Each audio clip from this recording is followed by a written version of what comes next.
네, 월부님들 안녕하세요. 지난주에 역시나 우리가 우려했던 대로 빅테크 실적 그림자가 지난주 뉴욕 증시를 뒤덮었던 것 같습니다.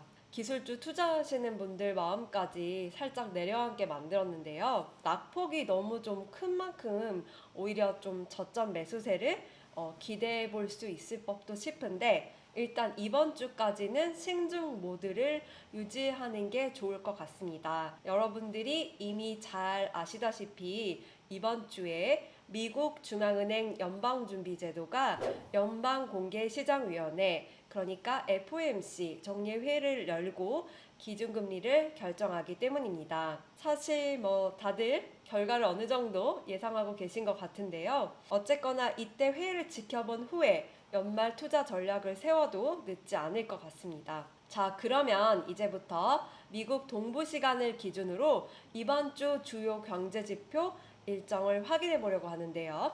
아무래도 이번 주는 연준 FOMC 회의와 두 번째로는 오펙 플러스 석유 수출국 기구와 비회원 주요 산유국들의 회의를 말하죠. 오펙 플러스 회의가 이번 주 이벤트입니다. 이 크게 두 가지를 주목해 주시면 좋을 것 같아요. 우선 30일 일요일에는 중국이 10월 제조업 구매 관리자 지수, 그러니까 제조업 PMI를 발표합니다. 중국 현지 시간을 기준으로는 사실 31일 월요일에 발표를 하는 건데요. 중국이 워낙 세계의 공장 역할을 하기도 하고 최근에 경제 침체 리스크가 갈수록 커지고 있는 만큼 중국 제조업 PMI가 50을 밑돌지 확인해 볼 만합니다. 최근에는 이제 정권 지도부, 공산당 지도부도 전부 교체되고 해서 어떤 경제 정책이 나올지 이게 좀 관전 포인트인데요. 아직까지는 크게 투자 기대감을 살 만한 요소는 없죠. 중국 제조업 PMI 같은 경우에 9월에는 50.1을 기록해서 아주 아슬아슬하게 50을 넘겼습니다.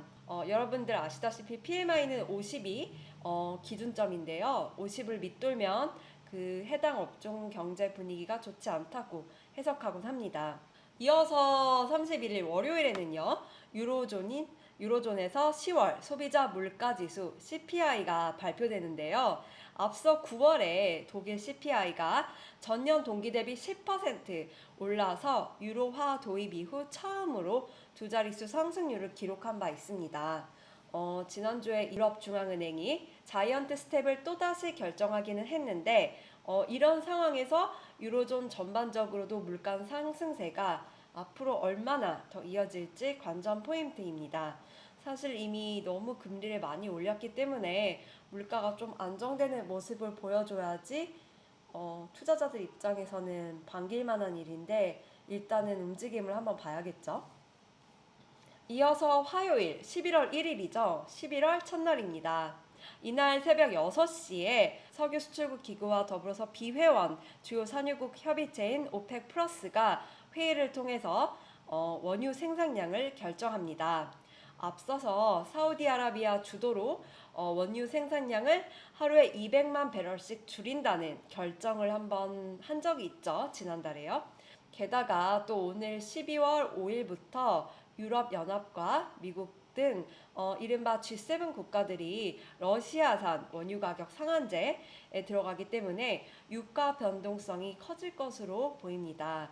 오펙 플러스가 역시나 이런 가능성까지 다 염두에 두고 산유량을 조절할 것으로 보이는데요. 최근에 사우디아라비아가 미국보다는 아무래도 러시아와 가까운 듯한 행보를 보이면서 원유 공급량을 늘리는데 별로 적극적이지 않습니다. 그런 모습만 보면 유가가 이제 계속 높은 수준으로 유지할 수 있을 것처럼 보이는데요. 다만 중국 원유 최대 수입국인 중국이 경제 둔화 조짐을 좀 보이고 있어서 수요 감소와 공급 감소 이 두 가지 줄다리기 속에서 유가가 어느 정도 선에서 결정이 될지 관전 포인트입니다. 일단 바클레이즈 투자은행 같은 경우에는 올해 연말 유가가 배럴당 100달러, 내년에는 98달러로 높은 수준을 유지할 것이라고 예상을 하고 있습니다. 이렇게 되면 물가 잡기가 조금 더 힘들어지겠죠. 자, 한편 11월 2일 수요일은 두말할 나위 없이 중요한 날인데요. 이날 뉴욕 증시 개장 전에 ADP 비농업 부문 고용 지표가 나오고요. 그런데 이 ADP 고용 지표보다 사실 정말 중요한 거는 증시 후반부인 오후 2시에 나오는 연준 FOMC 결과입니다. 우리 시간으로는 3일 목요일 새벽 3시에 FOMC 회의 결정이 발표가 되고요. 이어서 새벽 3시 30분에 제롬 파월 연준 의장이 기자회견을 엽니다. 저희 월가 월부에서 항상 이제 여러분들께 동시 통역 서비스를 하고 있어요. 그래서 혹시나 잠을 못 이루는 분들이 계신다면 이날 새벽 3시부터 이제 저희 월가월부 채널 한번 잘 지켜봐 주셨으면 감사하겠습니다. 어쨌든 연준이 11월에 자이언트 스텝, 그러니까 기준금리를 0.75%포인트 올린 후에 그 다음 12월에는 빅스텝, 0.50%포인트 인상에 나설 것이라는 게 최근 시장 다수설입니다. 이런 다수설이 맞다면 12월에는 그래도 금리 인상 폭이 줄어들기 때문에 주식 투자자들 입장에서는 연말 연시 긴축 정도 완화와 또 산타랠리 가능성 이 두 가지까지 동시에 기대를 해볼 수가 있습니다. 그런데 다만 최근에 그 증시 변동성이 너무 크기 때문에 낙관론보다는 신중론을 유지하는 게 아무래도 유리하겠죠. 지금 변동성이 너무 크니까요. 그리고 또 미국 부동산 시장이 조정 기미를 보이고는 있지만 실업률 같은 경우에는 8월에 8.7%였다가 9월에는 오히려 3.5%로 떨어졌어요. 이게 무슨 의미냐면 일자리 시장 분위기가 생각보다 좋다, 9월에 좀 더 좋았다는 건데 또 그럴수록 또 연준으로서는 금리를 올려서 물가를 잡는다는 명분이 만들어지는 셈입니다. 연준 입장에서는요. 어쨌든지 간에 연준이 당분간은 금리를 올릴 것으로 보이는데 얼마나 올릴 거냐, 요 인상폭을 둘러싸고 불확실성이 여전한 상황이에요. 정책 불확실성이죠. 정책 불확실성도 여전하고 그 다음에 기업들 실적도 아직은 좀 왔다 갔다 하고 있기 때문에 전반적으로 시장 불확실성이 커서 신중하게 매매 전략을 가져가는 게 좋을 것 같습니다. 여러분들 항상 신중해야 한다라고 하면 매수를 하지 말라, 약간 이런 의미 같이 들릴 수 있는데요.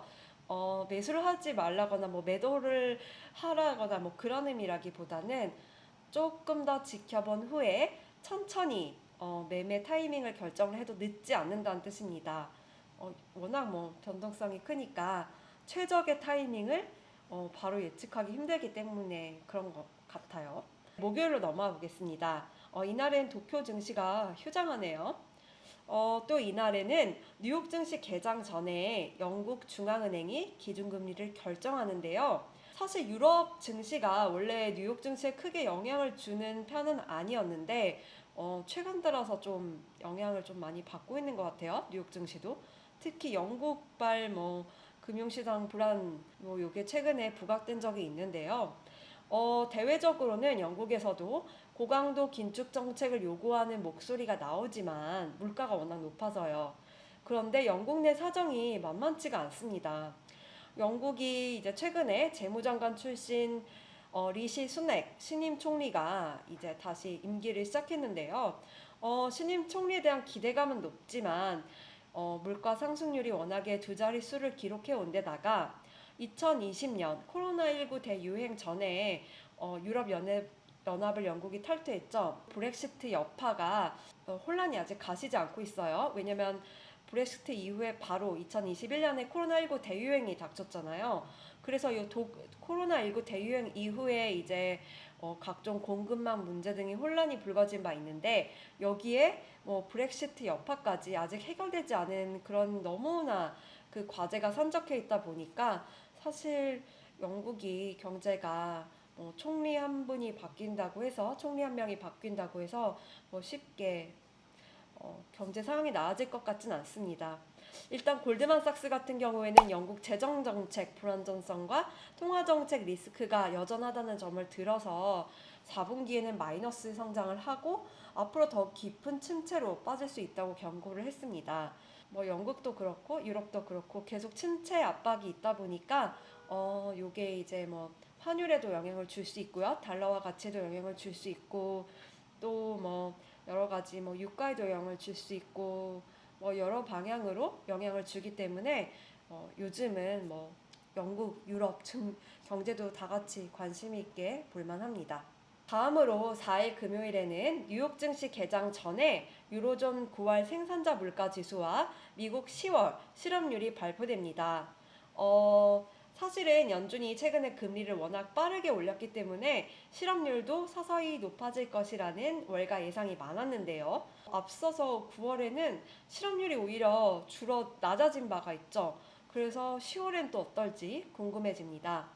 연준이 사실 이미 기준금리를 결정한 후에 나오는 실업률 데이터이기 때문에 살짝 투자자들 입장에서는 부담이 덜할 수 있지만 요즘 워낙 시장이 뒷북도 많이 치고요. 선반영이라고 하는데 뒷북도 많이 치고 워낙 과민 반응하는 경향이 있습니다. 그래서 뭐 기준금리가 결정된 후에 나오는 실업률 데이터도 또 시장을 출렁이게 만들 수 있기 때문에 지켜볼 만합니다.